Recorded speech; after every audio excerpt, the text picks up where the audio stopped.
What's going on, everyone? So once again, another year, another Clippers first or second round elimination. This has been a disaster if you're the Clippers. You cannot be happy with this. It's why I always say every year, the Clippers are up there as one of the favorites, and I say it every year that I just don't believe it. I said it on this channel. I said it on my Laker channel. When people are like, we should be worried about the Clippers. And it's like, why? As long as we don't play them in the first or second round, you're never going to have to worry about the Clippers. And I just can't believe in a team until they prove to me otherwise. Every year for the last 10 plus years, it's been the Clippers' year. Dating back to Lob City, and every year they fall short. Every year they're losing 3-1 leads, or they're getting eliminated in the first, second round, or Kawhi Leonard and Paul George can't stay healthy. And it's been a disaster. And nobody knocks the Clippers for going and getting Paul George and Kawhi Leonard. Right? I mean, that was every team in the league would have done that if they had the opportunity. There's nothing wrong with that. But the problem is that now it's to the point where you got to go another direction. You try to get what you can for Kawhi Leonard. Maybe a disgruntled star becomes available in the offseason, and maybe you could leverage Kawhi Leonard and some assets to go get that star, and maybe you could work it out that way. Trade Paul George. I'm sure there's teams that would take Paul George because Paul George has been a little more reliable, but still, he's having injury issues. And Kawhi Leonard, the Clippers very likely might have beaten the Phoenix Suns if Kawhi Leonard played. If Kawhi Leonard and Paul George both played, I absolutely believe the Clippers beat the Suns. The Suns did not look very good this series, and the Clippers had opportunities pretty much every game, right? And so Kawhi Leonard being out really it destroyed this team. It really did. Paul George, his injury was pretty brutal. I mean, I think the Clippers kind of got lucky in that scenario because it could have been a lot worse. It looked really bad, especially with his injury history. He has a metal rod in his leg and stuff like that. That was brutal. But Kawhi Leonard, you load manage this guy all year to prevent injury, and the idea of it's okay as long as we make the playoffs and Kawhi Leonard is healthy, then we're good.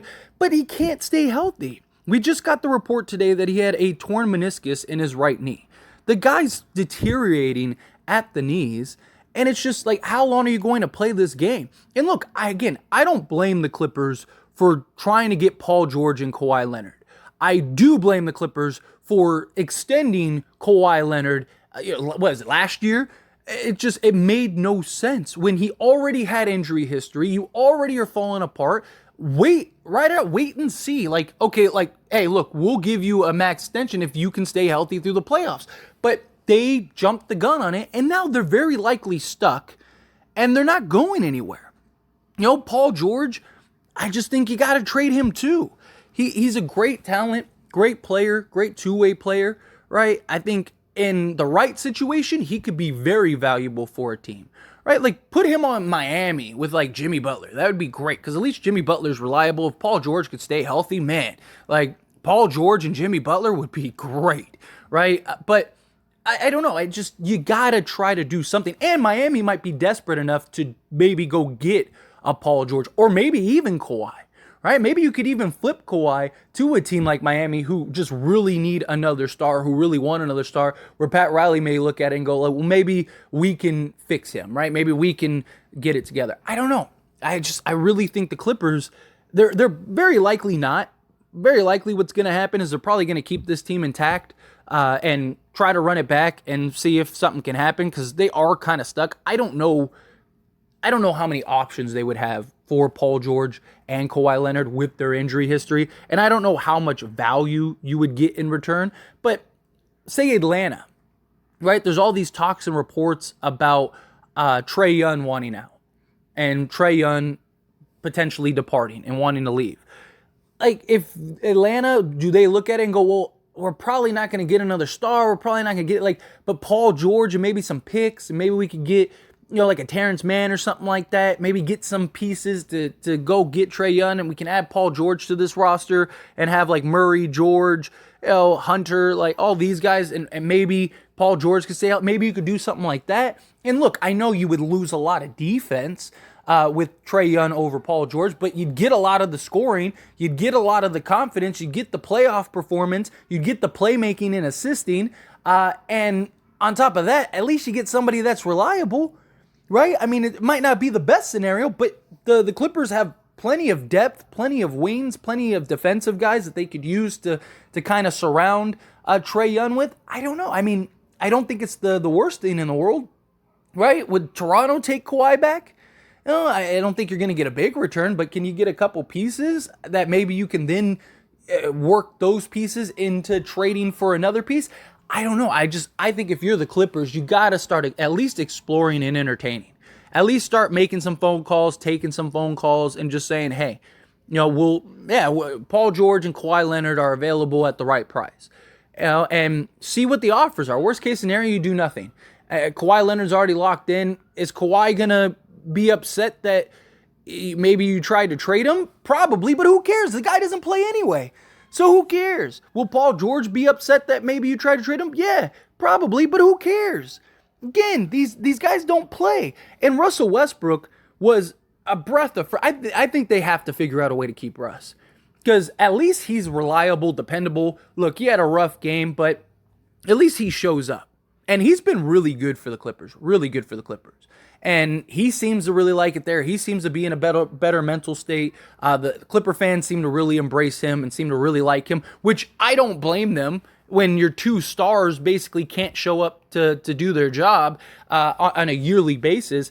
And you got a guy in Russell Westbrook who's playing 48 minutes and showing up to every game and he's Mr. Dependable, right? So I think they need to keep Russell Westbrook, unless you do end up getting, like, if you get like a Trae Young, then you don't really need Russ, right? Because that's kind of the problem with Atlanta. They have Murray. Like, you need to keep the ball in Trae Young's hands. But I think if you keep this team intact, I think you keep Russ. Maybe you can go get a couple guys to add to Russ and work it out that way. I don't know. Maybe go try to get a Bradley Beal. Bradley Beal's had injuries. His contract is insane. Maybe you could work something out to where you can get a Bradley Beal and have Russ and Beal. They at least have a relationship. They at least have a friendship. They're familiar with each other. The two of them took a Wizards team that wasn't very good to the playoffs at least, so maybe you can get some magic there. I don't really know what the answer is for the Clippers because they don't have any flexibility. They don't have any cap space. They're stuck with two stars that can't show up to play. They got Russell Westbrook, who's been great for them, and he's going to show up, but he's likely going to want to get paid, and the Clippers don't really have money to pay him a bunch, but does he look at it and go, well, at least I have a home, so maybe I could stick around for a couple years? I don't think the Clippers win anything. Because, again, I mean, look, if Paul George, Kawhi Leonard, and Russell Westbrook are healthy and they're playing through the playoffs, sure, of course they're a contender, of course they're scary, of course they're a team that should be one of the favorites to come out the West. But again, every year they can't. Every year something happens and they fall apart and they lose. And you're doing all this load managing and you're doing all this stuff to try to appease Kawhi and he can't even finish. Like, what's the point? Why are you load managing a guy that can't play? And Paul George has played through injuries. Like, I don't really knock Paul George as much as Kawhi Leonard. And Paul George had an injury history before he went to Clippers, right? He had a brutal injury. And so his was like brutal. But Kawhi, it always seems to be his knees. His knees are falling apart. And it's just like, what do you do if you're the Clippers? I don't know what the answer is. And I just don't see them going anywhere. I don't see them winning anything. They're only getting older and things only seem to be getting worse. And it's just like, what, next year's going to be the year? Okay, well then, and then when that falls through, what, the following year is going to be the year? And then when that falls through, it's just like, at what point is it like, okay, it's not going to happen, right? And Steve Ballmer, he wants to win. He's desperate to win, right? He's doing everything he can. He's putting up the money. He's trying to turn this around. And in a lot of ways, it kind of feels like, Clippers just have this like dark cloud over their heads in many ways. But it's just if I'm Steve Ballmer, I can't be happy, right? I can't be ecstatic about this. I'm paying these two stars all this money. I just gave you a contract extension, which again, I think was foolish. But hey, he gave them the contract extension for you to show up, for you to play the game. And if Kawhi played, they very well might have won that series. Kawhi Leonard was having a great series before he got hurt. And then that's it. And he's out. And then all of a sudden, that's it. Series is over. And it's just like, man, if Kawhi played, what would have happened? They probably beat the Suns. If Paul George and Kawhi Leonard both play, I definitely think they beat the Suns. It just, but that's the problem is they don't play. You can't rely on them. You can't trust them to do so. And the Clippers at the trade deadline basically solved all of their problems. They needed another big man. They went and got another big man. Right? They needed to kind of consolidate guys. They consolidated guys. They got some more veteran guys to come in, be a guy. They got Russell Westbrook and have a team that suits him perfectly because they got a bunch of shooters. It looked like a great thing. It was like, man, like these guys basically all of their holes, all of their issues they fixed in the trade deadline. And now they have Russ, who is playing great, has been elite defensive. I mean, that guy defensively was incredible.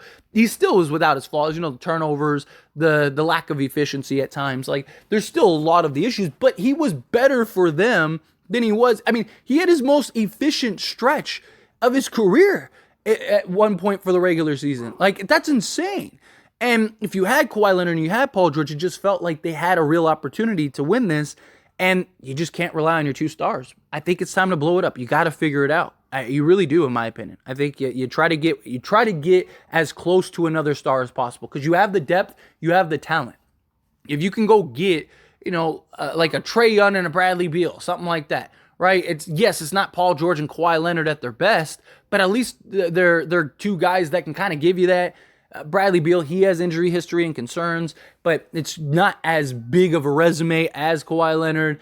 I don't know. They got to figure something out. They got to try to switch it up. But what are your thoughts and opinions? I'd love to hear it. So let me know down in the comment section below. Again, these are just ideas. I'm not saying they have to go get Trae Young or anything. I'm just thinking of guys that may be available right now. Obviously a Damian Lillard, but they're going to trade Dame. They're going to rebuild. So I just don't see them getting Dame. But anyway, love to hear your thoughts and opinions. Let me know down in the comment section below.